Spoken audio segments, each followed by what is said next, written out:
So today we're actually gonna get into the construction of a home. When it comes to picking a builder, you have to just kind of look away at all the shiny objects, all the design and all those beautiful features that they do just to really sell the product. At the end of the day, we want to take into consideration the quality of the construction. And what we're gonna go over today are the 5 things I think you really need to consider when evaluating and picking your builder.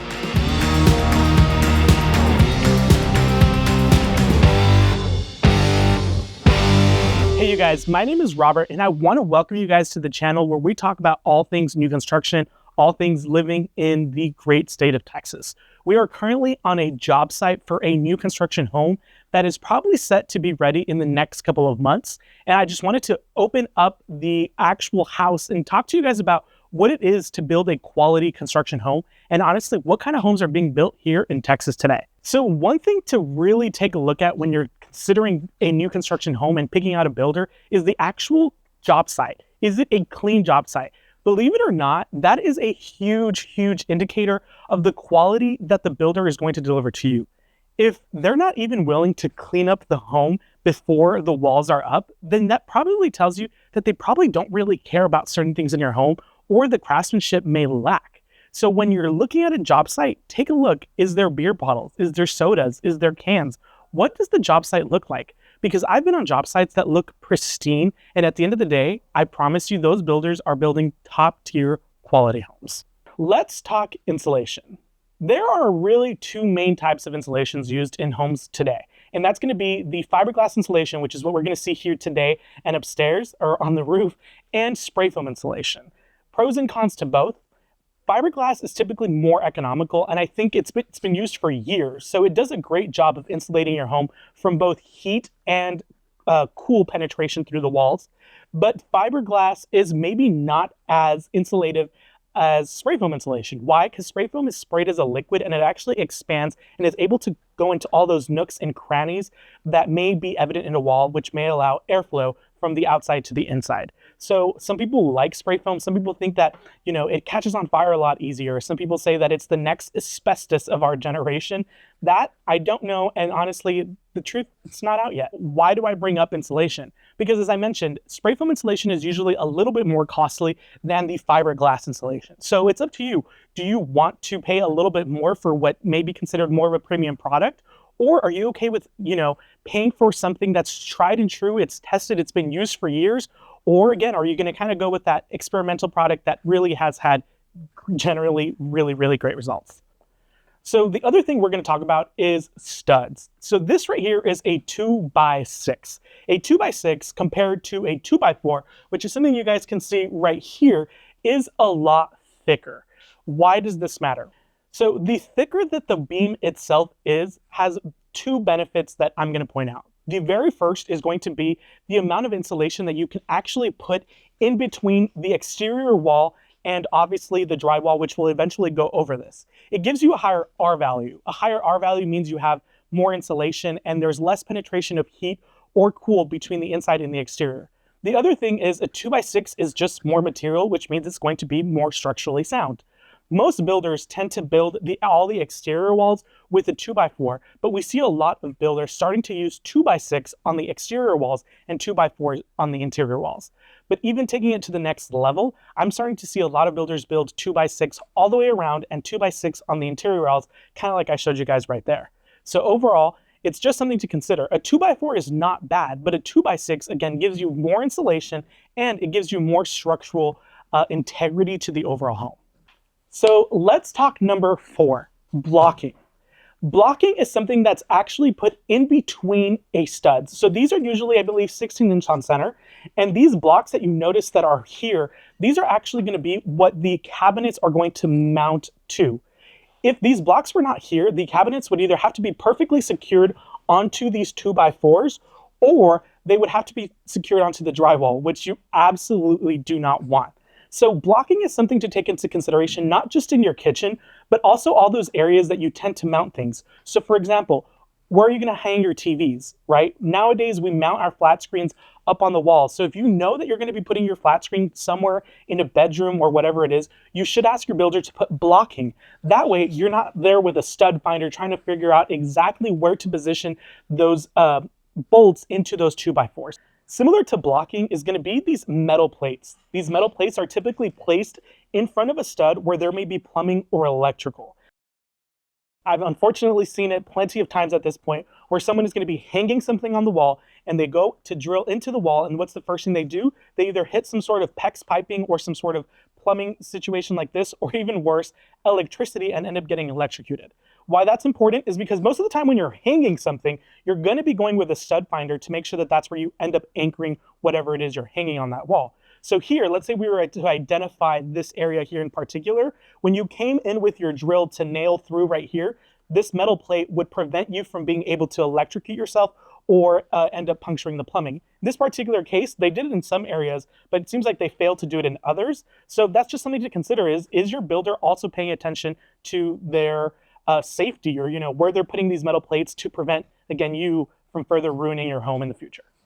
I also just want to share a few of my, honorable mentions, some others that you should consider that didn't quite make the top 5, but are still really important. So with every 21st century home is technology, right? We all want a smart home, and with technology comes cables. So one thing you really want to take into consideration is your cable management. So these boxes are nicely recessed into the wall, and they also have an outlet that's usually recessed inside for you to plug in your routers, your boxes, whatever it may be that connects to your whole home system. So no one really wants to see cables hanging from the walls or underneath a flat screen TV or anything like that. So if your builder is proactive during the construction process to hide all the wires, cabling, everything in the walls, and then nicely put it together for you in a box, that says a lot about the builder. Something that I unfortunately see all the time in a lot of first-time homebuyer or, starter homes is going to be this cheap plastic tile look material that is usually in the secondary bathrooms. As I kind of mentioned a little bit about the shower niche or the shower pans that are made out of this same material, it tends to yellow over time, and honestly, it just looks cheap. Now, I will say there is a big pro to this type of shower, is that since it's one piece that's typically sealed all together in any nook or cranny, it doesn't allow for much water penetration. But again, over time, it tends to yellow, and if it cracks, you have to replace the whole thing. I just think it looks cheap, and a lot of builders just tend to put it in because it's much more economical than actually putting in a nice tile shower. So I don't know, what are your thoughts? So let's talk garage. Typically, your garage is not going to be insulated, and it's not going to be finished with drywall. It will have drywall, but it won't have that nice texture that's perfectly painted. We see a lot of builders here in Texas that will fortunately finish out the garage with the drywall and the texture and probably paint it the same color as the inside, but it will not be insulated. We are starting to see more and more builders, or maybe more and more people demanding that builders actually insulate the garage. Why? Because sometimes we don't use our garages for just parking our cars. So we want to maybe use it as a secondary area for storage or whatever we want it to. And for that reason, you want it to be at a comfortable temperature. So one thing to possibly consider and ask your builder is the garage insulated, and is it completely finished? Another thing that we're starting to see a lot of, this builder in particular is probably going to be putting it in right there, is going to be an outlet for an electric vehicle.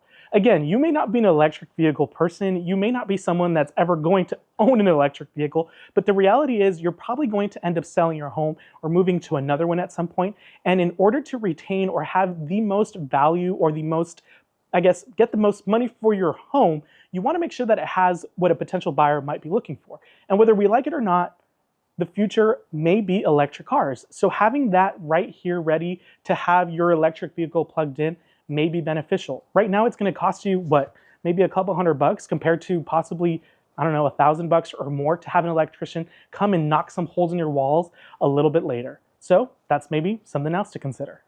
Another thing to take into consideration is going to be sheathing. This is known as structural sheathing, and many times people say our homes are built of cardboard, and that's because they partially are.